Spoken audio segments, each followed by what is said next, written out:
महाराष्ट्र के उस सफर पर जब मैं निकला था तो मेरा साथ देने वाला वो मर्द मुजाहिद जनाब सैयद मोइन साहब।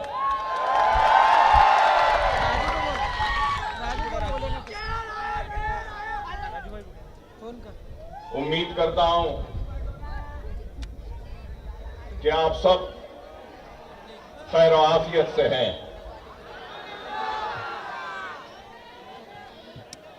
आपकी और मेरी मुलाकात 7 या 8 साल के बाद हो रही है। काफी अरसा गुजर चुका।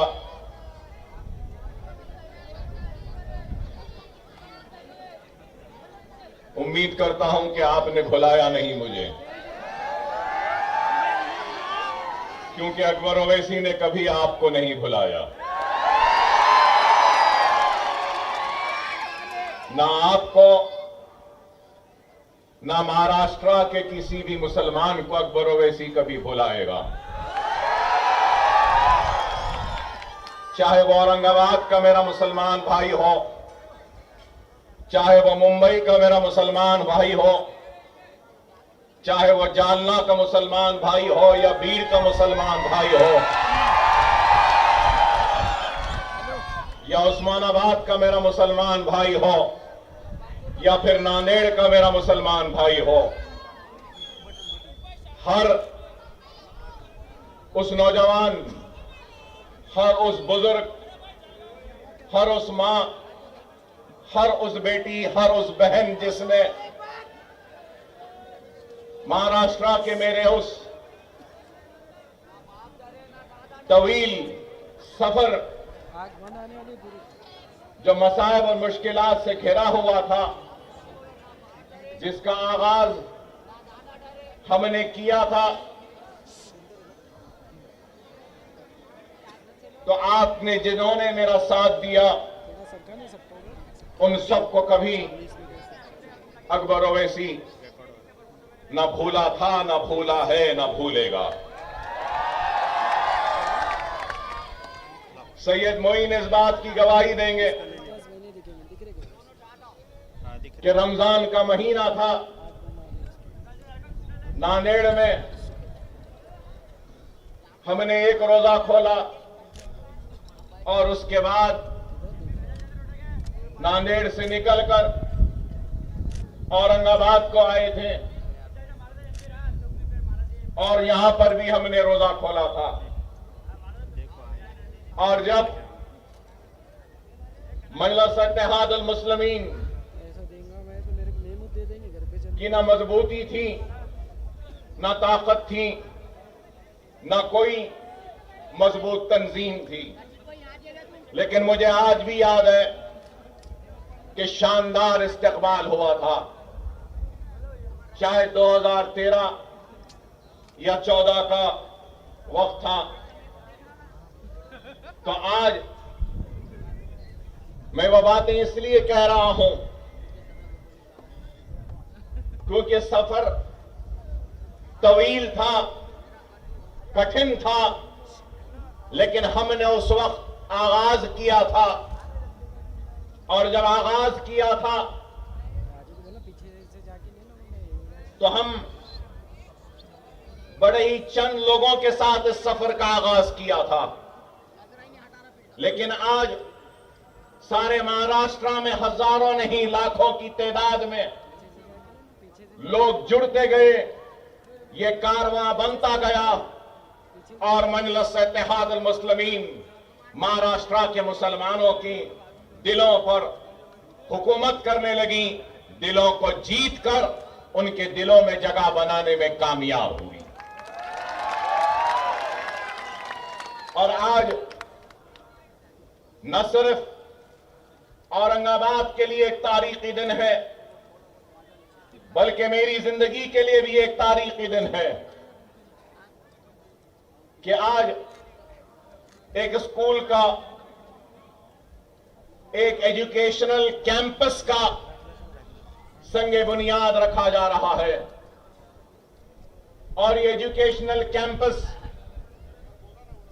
इंशाअल्लाह ताला बहुत जल्द पाए तकमील को पहुंचेगा। ये काम हो रहा है, लेकिन इस काम और इस तकरीब में मैं जरूर उन सारे लोगों को याद करता हूं यहां खड़े होकर, जिन्होंने मेरा साथ दिया। आज उन सबको याद करता हूं।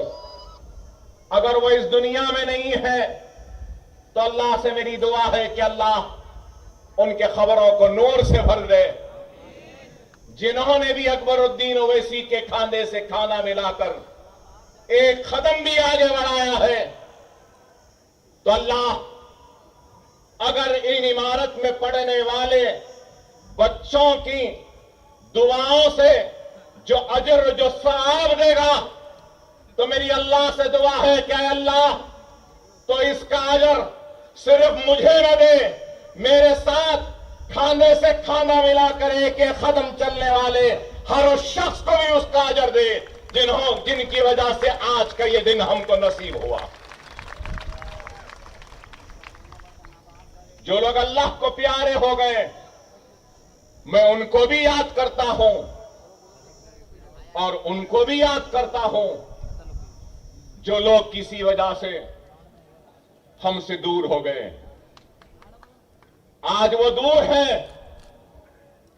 लेकिन कल हमने जब सफर का आगाज किया था तो ये हमारे साथ थे। अल्लाह से दुआ है कि अल्लाह आने वाले कल में फिर से उनको हमारे करीब कर दे।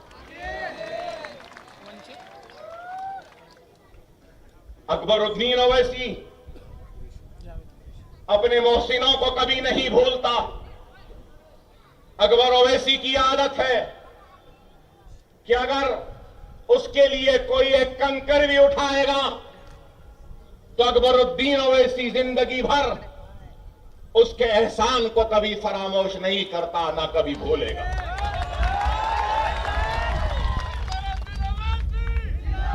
अगर आज मैं उन सारे लोगों को याद करता हूं, तो मैं आज जरूर यह भी कहना चाहूंगा कि 2 से 3 साल से सारी दुनिया कोविड नाम की एक बीमारी से लड़ रही है और कोविड की वजह से कई लोग अल्लाह को प्यारे हो गए। मैं आज की इस महफिल में, इस तकरीब में खड़े होकर अल्लाह से दुआ करता हूं कि अल्लाह सुब्हानहू व तआला वो कोविड में ऑक्सीजन की अदम मौजूदगी की वजह से जो अल्लाह को प्यारे हो गए, या फिर दवाखाने में बिस्तर दस्तयाब नहीं होने की वजह से अल्लाह को प्यारे हो गए, या फिर घरों में तड़प तड़प कर सिसक कर दम तोड़ दिए हैं, वो कोविड में मरने वाले सारे लोगों के हक में दुआ करता हूं कि अल्लाह इन सब की खबरों को नूर से भर दे, अल्लाह इनकी मग़फ़िरत फरमाए। दुआ करता हूं कि अल्लाह उनके अफराद खानदान को सब्र जमील अता फरमाए और ये मेरा अखलाकी फर्ज बनता है और मेरी जिम्मेदारी है कि मैं अपनी जानिब से औरंगाबाद की आवाम को और सारी आवाम का शुक्रिया अदा करता हूं।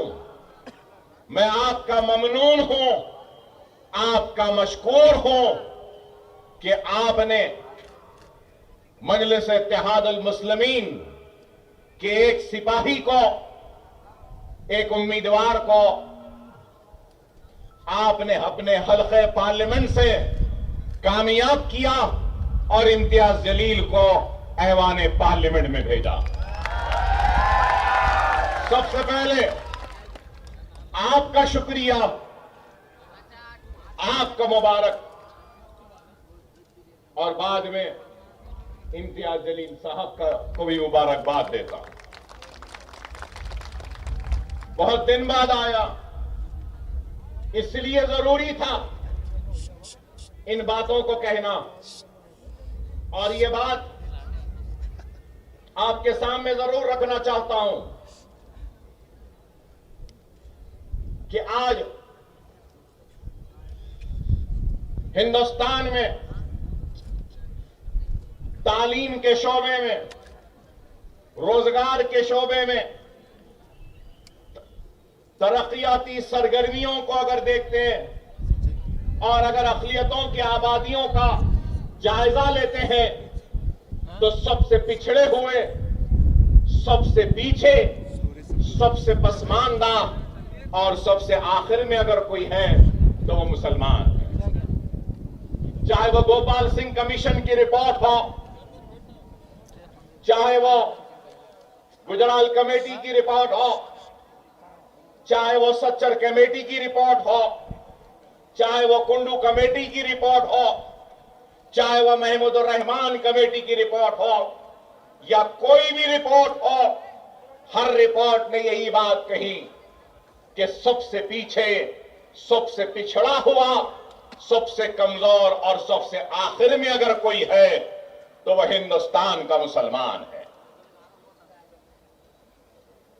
और आज अगर मैं मुसलमान की बात करता हूं तो लोगों को एतराज होगा, लोग कहेंगे कि अकबर ओवैसी मुसलमान की बात कर रहा है। हां, मैं मुसलमान की बात कर रहा हूं, करता था और करता भी रहूंगा। उसकी वजह क्या है? उसकी वजह यह है कि मैं अवाम का नुमाइंदा हूं। अवामी नुमाइंदे का काम क्या है? एक एमएलए की हैसियत से उसका काम क्या है? एक एमपी की हैसियत से उसका काम क्या है? क्या मैं ताकतवर का हाथ पकड़ूं या कमजोर का हाथ पकड़ूं? जो पीछे है उसको आगे लाऊं या आगे वाले का हाथ पकड़ूं? जो कमजोर है उसको ताकत दूं या ताकत वाले को और ताकत दूं? आप गौर करो, अवामी नुमाइंदे की हैसियत से दस्तूर पे हमने हल्फ लिया। हमारी जिम्मेदारी है कि जो पिछड़ा है, जो कमजोर है, जो आखिर है, उसको हम आगे बढ़ाएं, उसको ताकत दें और उसको आगे बढ़ाएं। ये काम मैं कर रहा हूं। लेकिन बाज लोगों को ये काम बुरा दिखता है। आज ये फाउंडेशन स्टोन की तकरीब सिर्फ एजुकेशनल कैंपस का फाउंडेशन नहीं है, ये नेशन बिल्डिंग का एक कंट्रीब्यूशन है हमारी तरफ से जो हम दे रहे हैं। ये बात गलत नहीं है। नेशन की जब बात करता हूं तो नेशन एक से नहीं बनता, नेशन दो से नहीं बनता।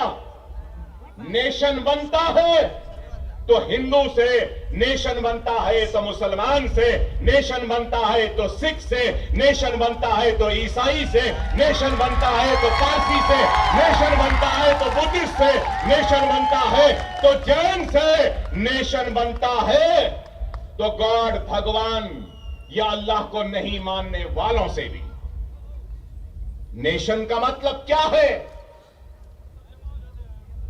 जहां पे हर कोई रहता बसता है।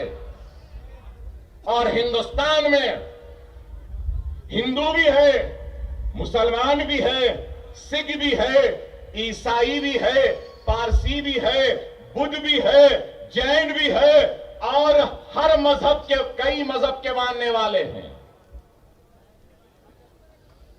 इससे नेशन बनता है।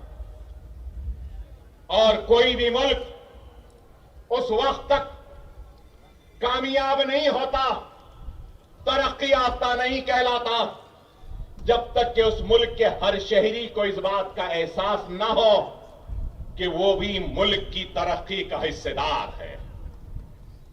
मैं आज इस फाउंडेशन स्टोन के जरिए मुसलमान बच्चों को नेशन बिल्डिंग प्रोसेस का हिस्सा बनाने के लिए आया हूं।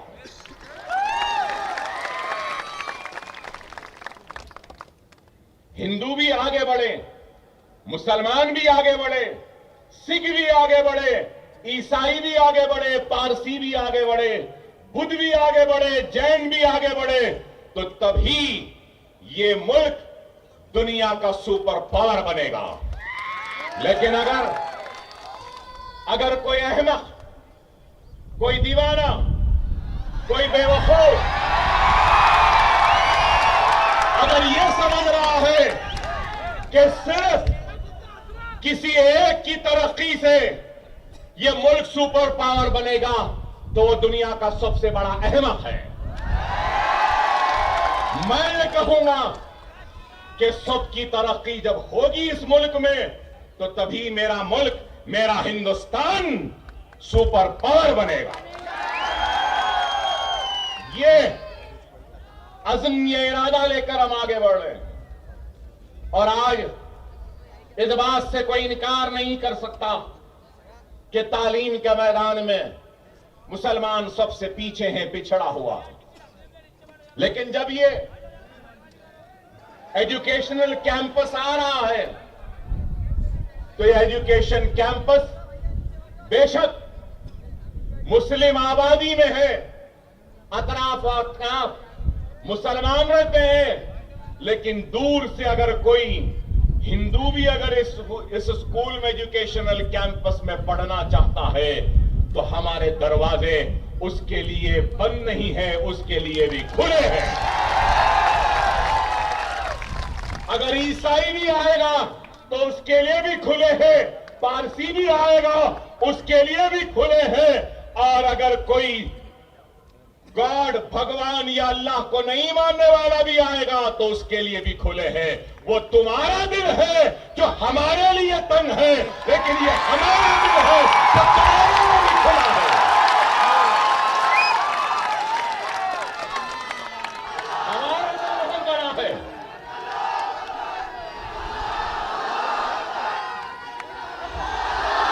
ये दिल बड़ा था, ये दिल बड़ा था, इसलिए हमने जाबाजी व हुक्मरानी की सरजमीन पर हमने दिलों को जीतकर अपने वसी दिल में हर किसी को जगह दी। इसलिए आज दुनिया शहनशाह अकबर को भी याद करती है, तो दुनिया शहनशाह बाबर को भी याद करती है। ये वसी दिल ही था, लेकिन आज आपको और हमको इस बात पे गौर व फिक्र करनी होगी कि तालीम में आज क्या है। अगर आप 7-8 साल पुराने अगर मेरे तकारीर को सुने हैं, तो मैं बराबर बताता था उसमें कि कितने ग्रेजुएट से कितने मुसलमान ग्रेजुएट हो रहे हैं। मैंने अपने तकरीर में बताया कि कितने ड्रॉप आउट्स हैं। मैंने महाराष्ट्र के हर तकरीर में बताता था कि महाराष्ट्र में कितने आईएएस मुसलमान, कितने आईपीएस मुसलमान, कितने आईएफएस मुसलमान, कितने आईआरएस मुसलमान। हालात बहुत खराब है। आज आपको और हमको इस बात पे गौर और फिक्र करनी होगी कि अगर हम हालात का मुकाबला करना चाहते हैं, तो जज्बाती तकारीर, जज्बाती नारों या फिर चीखने या चिल्लाने से कुछ नहीं होगा। हम हालात का मुकाबला अगर कर सकते हैं तो याद रखो, इल्म से कर सकते हैं, इल्म की दौलत से कर सकते हैं, इल्म की ताकत से कर सकते हैं। तो दूसरा, अगर हम इन हालात का मुकाबला कर सकते हैं तो सिर्फ और सिर्फ अपने इत्तेहाद के जरिए इन हालात का मुकाबला कर सकते। अगर आज हम देखते हैं all India survey of higher education 2019 and 20 की रिपोर्ट को अगर हम देखते हैं तो टोटल मुस्लिम स्टूडेंट, जुमला मुसलमान बच्चे जो हायर एजुकेशन में सारे हिंदुस्तान में जिनका एनरोलमेंट हुआ है, उनका फीसद कितना है? 5.5%। ओनली 5.5%। और हमारी आबादी क्या है? इस मुल्क में हमारी आबादी क्या है? क्या आबादी के हिसाब से हमारा एनरोलमेंट है? नहीं है। और अगर हम टोटल स्टूडेंट हायर एजुकेशन में 2019 और 20 में महाराष्ट्र में जिनका एनरोलमेंट हुआ है, उनकी तादाद देखते हैं तो 42,65,472, 42,65,475 टोटल एनरोलमेंट हायर एजुकेशन में स्टूडेंट्स का। उसमें मुसलमानों का शेयर कितना है? गौर से सुनो मेरे भाई, मैं जानता हूं आप क्या सुनने आए हैं। आप जो सुनना चाहते हैं वो भी सुनाऊंगा, लेकिन पहले मैं जो सुना रहा हूं सुन लो। पहले मैं सुना रहा हूं, सुन लो। 42,65,472 टोटल एनरोलमेंट में से मुसलमानों का एनरोलमेंट 1,66,228, 1,66,228। आप गौर करो, अगर हम टोटल एनरोलमेंट में मुसलमानों के एनरोलमेंट का अगर हम परसेंटेज निकालते हैं तो क्या परसेंटेज है हमारा? बताइए। Higher education in the year 19 and 20 अगर हम जिस रियासत से मैं आया हूं, जहां से मैं आया हूं, अगर वहां देखते हैं तो 19 और 20 में 13,89,603 स्टूडेंट्स का एनरोलमेंट हुआ था, जिसमें से 1,21,918 मुसलमान थे। अगर हम महाराष्ट्र का अगर मुस्लिम स्टूडेंट हायर एजुकेशन का परसेंटेज देखते हैं तो आप सबको भी सुन के हैरत होगी कि वो परसेंटेज है 3.89% ओनली। ओनली 3.89%। क्या बात है, हमारा एनरोलमेंट इतना कम है। ग्रेजुएट्स कितने हैं? करीब सिर्फ 4% मुसलमान ग्रेजुएट होता है महाराष्ट्र में। क्यों? मैं जानना चाहता हूं, पूछना चाहता हूं। आज ग्रेजुएशन का लेवल भी हमारा कम है। और फिर अगर हम टीचर्स, टोटल टीचर्स का अगर सर्वे लेते हैं महाराष्ट्र में, हायर एजुकेशन इंस्टीट्यूट्स अगर है तो 1,63,132, जिसमें से 8,143 मुसलमान हैं। टीचर्स को अगर हम लेते हैं तो टीचर्स का भी परसेंटेज अगर देखें तो 4.99% है। आप गौर करिए। और अगर हम तेलंगाना में देखते हैं तो करीब 9% है वहां पर हायर एजुकेशन में एनरोलमेंट। और अगर हम यहां देखते हैं तो यहां पे एनरोलमेंट 3.8% है। तो आप गौर करिए कि क्या हाल है। उर्दू स्कूल्स का हाल क्या है वो भी आपके सामने बयान करूंगा। सारे हिंदुस्तान में सबसे ज्यादा उर्दू स्कूल अगर कहीं है या बच्चे हैं तो अल्हम्दुलिल्लाह वो महाराष्ट्र में। लेकिन unified district information system for education report for the year 2018 and 19 total schools Maharashtra में 1,09,942, जिसमें से 5,210 स्कूल उर्दू मीडियम के हैं और उसका percentage 4.73%।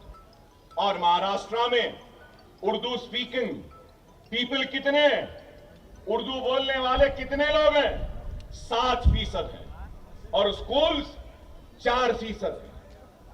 Total Muslim students Maharashtra में 2018 और 19 में 28,22,370 और फिर उर्दू में अगर हम देखते हैं तो 13,05,652, मतलब ये 46.26% Muslim students are studying through Urdu medium. मतलब ये कि 46% बच्चे जो एनरोल हुए वो उर्दू मीडियम में पढ़ रहे हैं। और अगर हम सबसे खतरनाक चीज जो ये देखने के बाद मेरे पास सामने आई है तो वो ये आई है कि जितने भी उर्दू स्कूल्स हैं उसमें 50% से भी कम स्कूल्स में फर्नीचर है और 23% ऐसे स्कूल्स हैं जहां पे कुछ फर्नीचर है। 90% स्कूल्स ऐसे हैं जहां पे कंप्यूटर लैब नहीं है, लाइब्रेरियन नहीं है। और फिर जब हम ड्रॉप आउट को देखते हैं तो हाई ड्रॉप आउट है। सबसे ज्यादा ड्रॉप आउट्स अगर कोई है महाराष्ट्र में तो वो मुसलमानों में है, अगर हम एससी और एसटी से अगर कंपेयर करते हैं। महाराष्ट्र में सबसे ज्यादा ड्रॉप आउट। और आपको ये भी बताऊं, औरंगाबाद में 2021 और 22 में 8,000 बच्चे 10th में इम्तिहान नहीं लिखे और ड्रॉप आउट हुए औरंगाबाद में। और अगर आपको यह भी बताऊं तो आपको सुनकर हैरत होगी, अगर 100 बच्चे स्कूल में दाखिला लेते हैं तो ग्रेजुएशन तक आने तक 100 घटकर सिर्फ 10 बच्चे हो जाते हैं। सिर्फ 10, मतलब एक stage by stage drop outs है।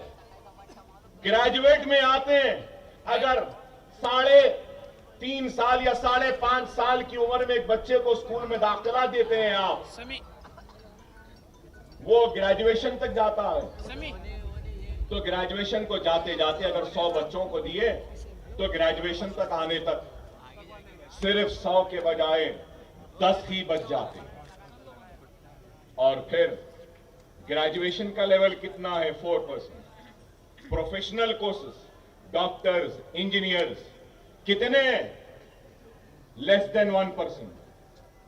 आईएएस आईपीएस क्या है? वो भी परसेंटेज आपका पूरा गिरा हुआ है। मेरे पास बहुत से आदाद और शुमार लेकर आया था, लेकिन ये बातें बताना जरूरी है। इसलिए जरूरी है कि लोग समझेंगे कि अकबरुद्दीन ओवैसी आज ये स्कूल, ये एजुकेशनल कैंपस का फाउंडेशन स्टोन रखा है तो सियासी मकसद के लिए रखा है। मैं बताना चाहता हूं उनको, इसके पीछे कोई सियासत नहीं है। अकबरुद्दीन ओवैसी जिंदगी में सब कुछ सीखा, अगर कोई चीज नहीं सीखा तो सियासत करना नहीं सीखा।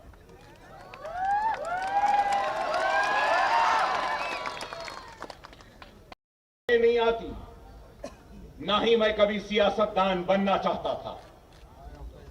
मेरी कोई ख्वाहिश नहीं थी एमएलए बनने की, और आज भी नहीं है, ना कल रहेगी। वो और होंगे जिनको एमएलए या एमपी बनने की ख्वाहिश है, मिनिस्टर बनने की ख्वाहिश है।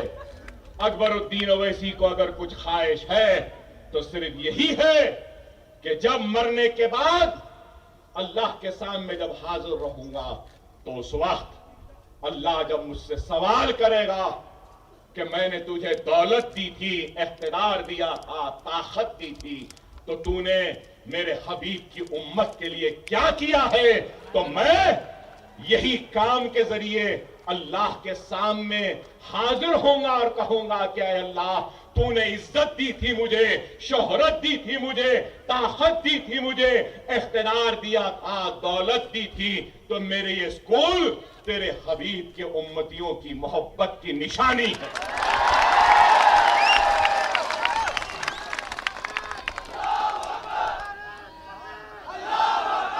मैं कभी भी न शोहरत के पीछे भागा हूं, न कभी भी दौलत के पीछे भागा हूं, न कभी इख्तिदार के पीछे भागा हूं।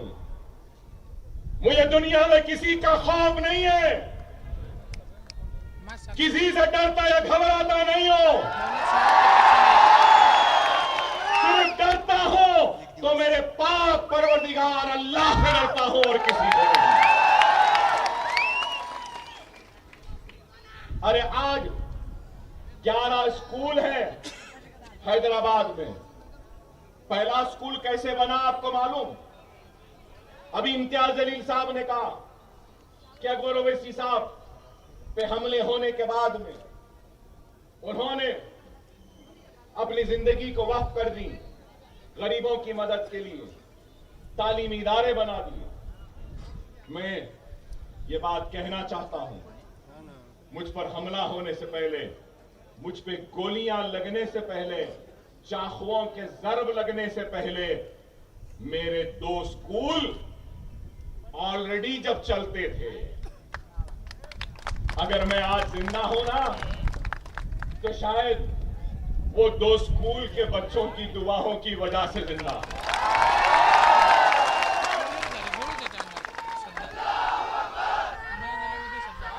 मैंने अपने पहले इलेक्शन की तकरीर में कहा था, मैंने अपने पहले इलेक्शन की तकरीर में कहा था कि अकबरुद्दीन ओवैसी इंतखाब लड़ रहा है तो एमएलए बनने के लिए नहीं, जब मैं मुंतखब हो जाऊंगा तो मैं मासूम बच्चों के खानों पे बस्ता और किताबों का बोझ देना चाहता हूं और इनके मासूम उंगलियों में कलम थमाना चाहता हूं। इस नीयत से इलेक्शन लड़ रहा हूं। और अल्लाह और उसके रसूल की कसम, मैंने अपने रहने के लिए घर बाद में बनाया। एमएलए बनने के बाद मेरी जो तनख्वाह थी 99 में, जो भी तनख्वाह थी हर महीने की बचाता था। हर महीने मीटिंग होती तो जाता था, क्योंकि मीटिंग में भी हमको सिटिंग फीस मिलती है। फिर दूर मीटिंग रहती, विशाखापट्टनम दूर, जब आंध्र प्रदेश था तो दूर भी जाता था। प्लेन का टिकट देते थे तो कहता था नहीं, वो प्लेन के टिकट के पैसे दे दो, मैं गाड़ी में या बस में चला जाऊंगा, और वैसा जाता था। एक साल नहीं, 2 साल नहीं, 3 साल नहीं, 4 साल तक मैंने अपनी एमएलए की तनख्वाह को हाथ नहीं लगाया। और उसके बाद 50 लाख रुपए जमा हुए तो उन 50 लाख रुपयों से एक टूटा फुट्टा छोटा मोटा स्कूल तामीर किया। लोग बोलते थे स्कूल बनाएगा, कैसा बनाएगा? अरे अगर नीयत है ना तो अल्लाह गैब से मदद करता है, इस बात को याद रखो। यहां बैठे मजलिस के कायदीन से कहूंगा कि तुम भी नीयत कर लो, फिर देखो अल्लाह गैब से तुम्हारी मदद करेगा। अल्लाह का वादा है, अल्लाह का वादा है, भूखा उठाऊंगा जरूर लेकिन भूखा सुलाऊंगा नहीं। अल्लाह एक ईमानदार को भी रोटी देता है तो एक बेईमान को भी दिन के आखिर में रोटी देता है।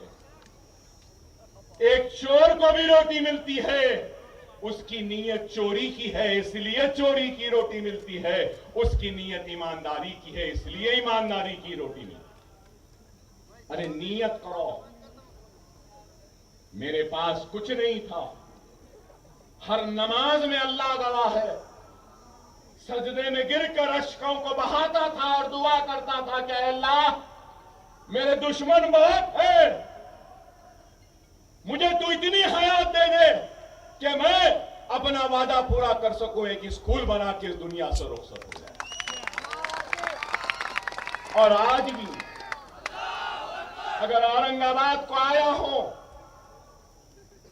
ये स्कूल बनाने के लिए, हां नीयत है, जेब में पूरा पैसा नहीं है, अल्लाह उसके रसूल की कसम नहीं है, लेकिन मुझे अल्लाह की जात पे कामिल भरोसा है, जैसा 11 मदरसे बने वैसे ये भी बन जाए, ये भी बन जाएगा। अरे अज़्म होना चाहिए, इरादा होना चाहिए, नीयत होनी चाहिए, इखलास होना चाहिए, खुलूस होना चाहिए। अगर नीयत है, इखलास है, खुलूस है तो अल्लाह गैब से रास्ते बनाता है। अरे देखने वालों, देखो कभी आकर या मीडिया वाले अपने कैमराओं को खोलकर अकबर ओवैसी ऐसी भाषण दिया, भड़काऊ भाषण दिया बोलने के इंतजार में। अरे आपसे कहूंगा कभी अपने कैमरों का रुख मेरे मदरसों की तरफ भी ले जाओ। आओ, मेरा दिल बड़ा है, तुम्हारे बच्चों को भी पढ़ाने तैयार है। कभी देखो तो सही, क्योंकि वो तुम्हारी ख्वाहिश होगी कि तुम्हारी औलाद तुम्हारे बाद भी इस कैमरे को पकड़े, मगर मेरी ख्वाहिश है कि तुम्हारी औलाद भी ये कैमरा न पकड़े, स्टेथोस्कोप पकड़े, इंजीनियर बने, डॉक्टर बने, कम अज कम जाओ देखो। मेरा बल्लागुड़ा केजी तक पीजी का कैंपस 2 लाख स्क्वायर फीट का है। चैलेंज से कह रहा हूं, टाटा, अंबानी या फिर कोई बड़ा सरमायादार भी ऐसा स्कूल नहीं बनाया होगा जो सरकार मदीना का ये गुलाम इतना बेहतरीन मदरसा बनाया है। देखो आप जाकर, देखने वाले कहते हैं क्या ये इंग्लैंड का स्कूल है, क्या यूनिवर्सिटी है? अरे नहीं, ये गरीबों के लिए बच्चों को पढ़ाने का मदरसा। गरीबों का मदरसा मतलब दीवार उठा दिए, टीन डाल दिए, एस्बेस्टॉस डाल दिए, शतरंजी बिछा दिए, नहीं। मेरा गरीब का बच्चा, अंबानी के बच्चा ऐसे स्कूल में नहीं पढ़ा होगा जैसा मेरे गरीब का बच्चा है। दुनिया को बताना चाहता हूं, मैं वही हूं, मैं उन्हीं का जानशीन हूं जिन्होंने इस मुल्क को ताज की खूबसूरती दी थी, तो कुतुब मीनार की बुलंदी दी। मैं अपने जानशीनों को शर्मिंदा नहीं करना चाहता। ऐसा वैसा स्कूल बनाकर मैं अपने आबा अजदाद को शर्मिंदा करना नहीं चाहता। ऐरा गैरा स्कूल बनाकर ताज की खूबसूरती के बराबर का स्कूल बनेगा, बन रहा है। कितने मंजिला इमारत है मालूम आपको? 11 मंजिला इमारत है। अब इंशाल्लाह इरादा है एक 24 मंजिला भी बना। पैसे नहीं है, नहीं है, अल्लाह का काम बाबा अल्लाह कराता है, बंदे नहीं करते। अल्लाह का काम अल्लाह खुद करता है। हम अल्लाह के मोहताज हैं, अल्लाह हमारा मोहताज है। अल्लाह का काम किसी के लिए रुकने वाला नहीं, खुदा रसम। और लोग समझते हैं कि स्कूल चल रहे हैं, इम्तियाज जलील साहब भी वही समझे कि आपके दवाखाने ये स्कूल एक ही से। माफ करना इम्तियाज जलील साहब, मजलिस आपकी जमात है और मजलिस के दवाखाने हैं, मजलिस का मेडिकल कॉलेज है, मजलिस का इंजीनियरिंग कॉलेज है, मजलिस का एमबीए कॉलेज है, मजलिस का एमसीए कॉलेज है, मजलिस का नर्सिंग कॉलेज है, मजलिस का फिजियोथेरेपी कॉलेज है, मजलिस का ओवैसी हॉस्पिटल है, मजलिस का असरा हॉस्पिटल है, मजलिस का दारुसलाम है, मजलिस का है। लेकिन ये स्कूल मजलिस का नहीं, ये अकबरुद्दीन ओवैसी का अपना है।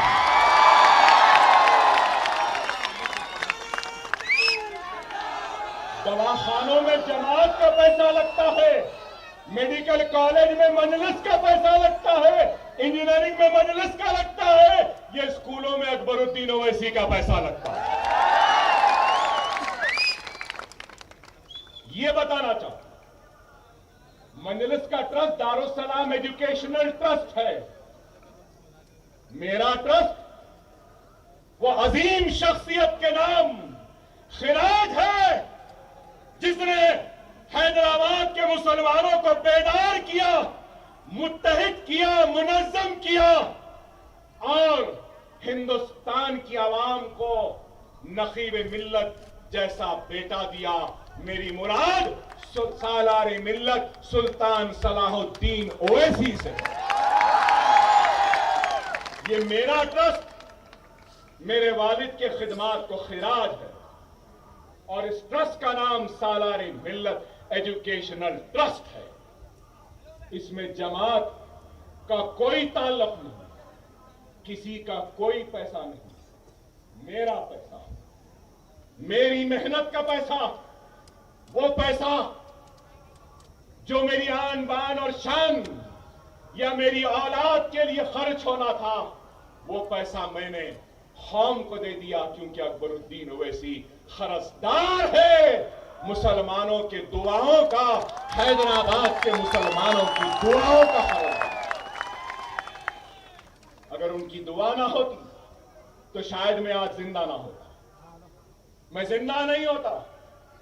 अरे मैं जो कुछ भी हूं, बेशक ये मेरा ट्रस्ट है, लेकिन मेरा वजूद मेरी जमात से, मेरी पहचान मेरी जमात से, मेरी इज्जत मजलिस से है, मेरी शोहरत मजलिस से है, मेरी ताकत मजलिस से है और ये जो भी दौलत आ रही है ये भी मजलिस की वजह से ही है, आपकी दुआओं की वजह से है, हैदराबाद की आवाम की दुआओं की वजह से।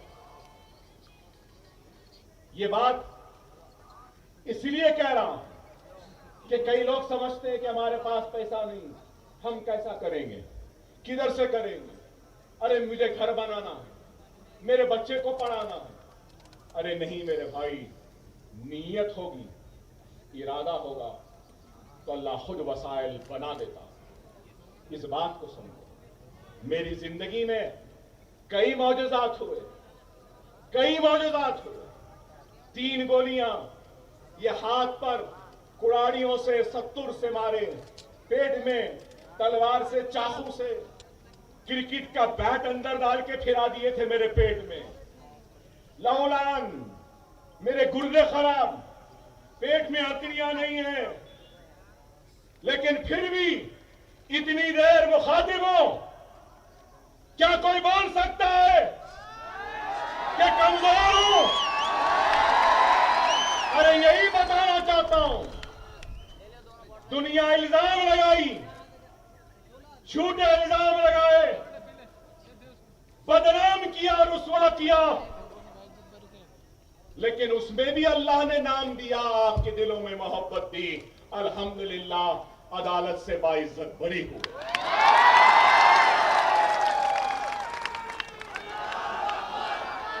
अल्लाह का शुक्र है। जब भी गोलियां लगी तो लोग समझे मेरी जिंदगी ऐसी है। पहला इलेक्शन लड़ा, किसके खिलाफ? 25 बरस का एमएलए था। लोग बोले ये बच्चा, छोटा बच्चा हराएगा। जब भी मौजूदा हुआ 25 बरस का आदमी ढेर हो गया, 25 बरस का बच्चा निकल गया। गोलियां लगे तो लोग बोले गया मर गया, हो गया जिंदा हूं। जेल में गया तो बोले अब लटक जाएगा, नहीं यहां निकल गया खड़ा हो। ये सब मुमकिन क्यों है? ये मुमकिन इसलिए है क्योंकि खैर करता हो, खैरात करता हो, मजलूम की मदद करता हो, बेवा की मदद करता हो, यतीम के सर पर हाथ रखता हूं, इसलिए अल्लाह गैब से मदद कर रहा है। इस बात को समझो, इस बात को याद रखो। आज लोग कहते हैं हमारे पास वसाइल नहीं, पैसा नहीं, मुसलमान गरीब है। नहीं मुसलमानों, तुम गरीब नहीं हो। तुम्हारे पास सबसे बड़ी दौलत है तो वो ईमान की दौलत है। तुम्हारे पास दूसरी बड़ी अगर कोई दौलत है या ताकत है तो वो ला इलाहा इल्लल्लाह मुहम्मदुर रसूलुल्लाह है। तीसरी ताकत है तो तुम रसूलुल्लाह की उम्मती हो। चौथी ताकत क्या है? अरे तुम्हारे पास जो निजाम है ना, वो किसी के पास नहीं है। फोन तो खोलो कैलकुलेटर, आप भी खोलो कैलकुलेटर। एक हिसाब बताता हूं, फोटो के लिए तो खोलते हैं ना फोन, एक हिसाब के लिए खोलो। मुसलमानों की आबादी कितनी है मुल्क में? 20 करोड़। 20 करोड़ है ना? ठीक है भाई, 25 करोड़ 20 करोड़, ठीक है। उसमें से साहिब इस्तिताअत कितने मुसलमान हैं? कितने? जिन पे ज़कात वाजिब है, फर्ज है, वैसे कितने मुसलमान हैं? कितने? चलो आप गिन लो, मैं बोलूंगा नहीं भाई सिर्फ 25 लाख।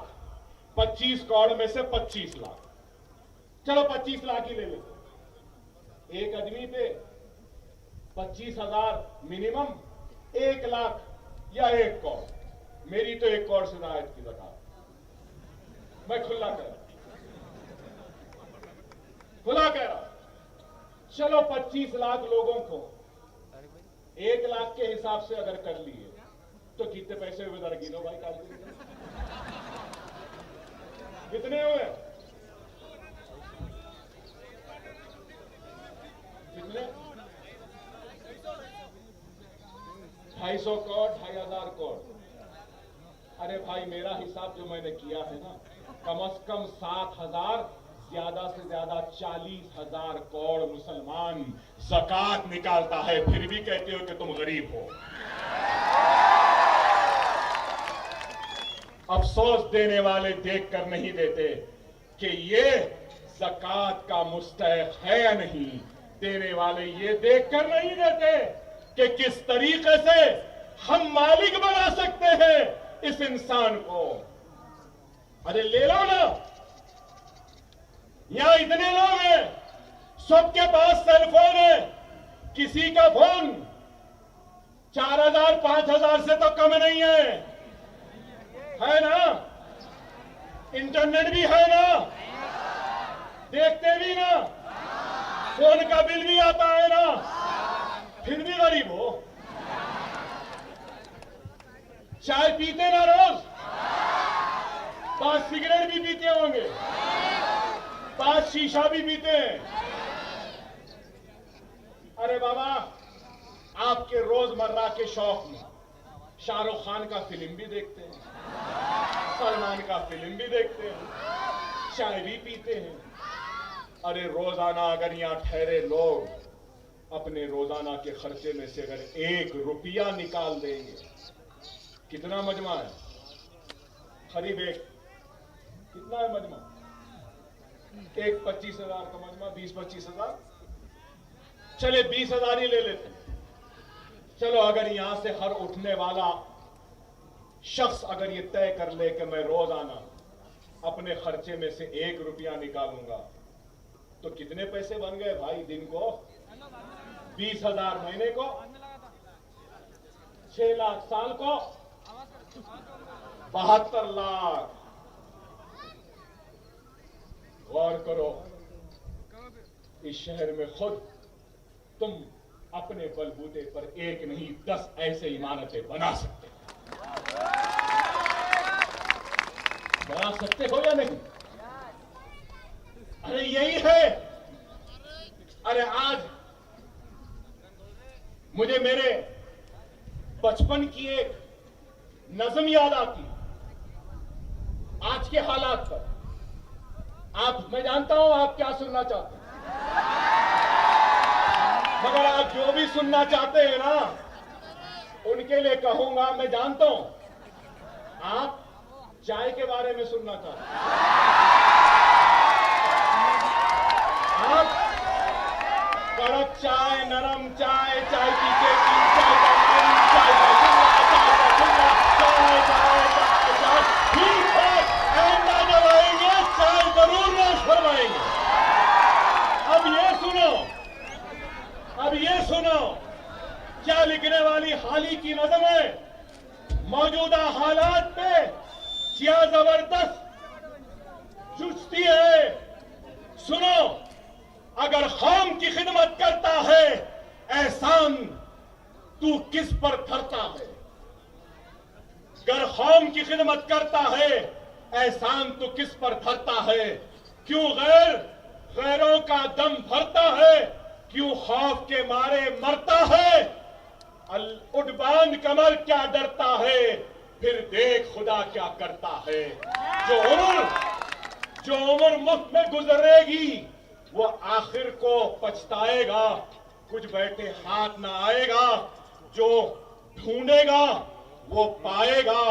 तू कब तक देर लगाए, ये वक्त भी आखिर जाएगा। उड़बान कमर क्या डरता है, फिर देख खुदा क्या करता है। जो मौका पाकर खोएगा, वो अश्कों से मुंह धोएगा। जो सोएगा वो रोएगा, और काटेगा जो बोएगा। तो गाफिल कब तक सोएगा, जो होना होगा होएगा। जो होना होगा होएगा। उड़बान कमर क्या डरता है, फिर देख खुदा क्या करता है। ये दुनिया आखिर फानी है, और जान भी एक दिन जानी है। ये दुनिया आखिर फानी है, और जान भी एक दिन जानी है। फिर तुझको क्यों है कर डाल जो दिल में ठानी है। जब हिम्मत की जौलानी है, तो पत्थर भी फिर पानी है। उड़बान कमर क्या डरता है, फिर देख खुदा क्या करता है। का जवाब देने नहीं आया। मैं किसी को बुरा बोलने नहीं आया। जरूरत ही नहीं है, तुम्हारी हैसियत नहीं कि मैं तुमको जवाब दूं। अरे मेरा तो एक एमपी है, तू तो बेघर है, तेरा क्या जवाब दूं। तू तो गुमराह है, तेरा क्या जवाब दूं। तू तो नाखरफ है, घर से निकाला गया था, तेरा क्या जवाब। मैं क्या जवाब दूं? दूंगा जवाब जरूर। आऊंगा एक दिन फिर हम खास मैदान में, बहुत जल्दी आऊंगा। अकबरुद्दीन ओवैसी लड़ेगा, अपनी पसंद के मुकाम पे, अपनी पसंद के वक्त लड़ेगा। तुम्हारी पसंद के मुकाम पे नहीं, तुम्हारे पसंद के वक्त नहीं। वक्त मैं तय करूंगा, मुकाम मैं तय करूंगा। क्या आप डरे हुए हैं? क्या घबराए हुए हैं? यही बात है। अरे आज इस मुल्क में नफरत की बातें की जा रही हैं, लेकिन अकबरुद्दीन ओवैसी नफरत का जवाब नफरत से नहीं मोहब्बत से देगा। अज़ां की बात है, लिंचिंग की बात हो रही है, हिजाब की बात है, लेकिन याद रखो इन सब हालात से क्या तुम डरे हुए हो? डरना भी नहीं चाहिए। तारीख के औराख को उठा कर देखो। मैं बार बार कहता हूं कि मुत्तहिद रहो, इत्तेहाद पैदा करो। क्यों? कि तेदाद में ताकत नहीं होती, इत्तेहाद में ताकत होती। 313 थे, इत्तेहाद था। 40 थे तो इत्तेहाद था। 30 थे तो इत्तेहाद था।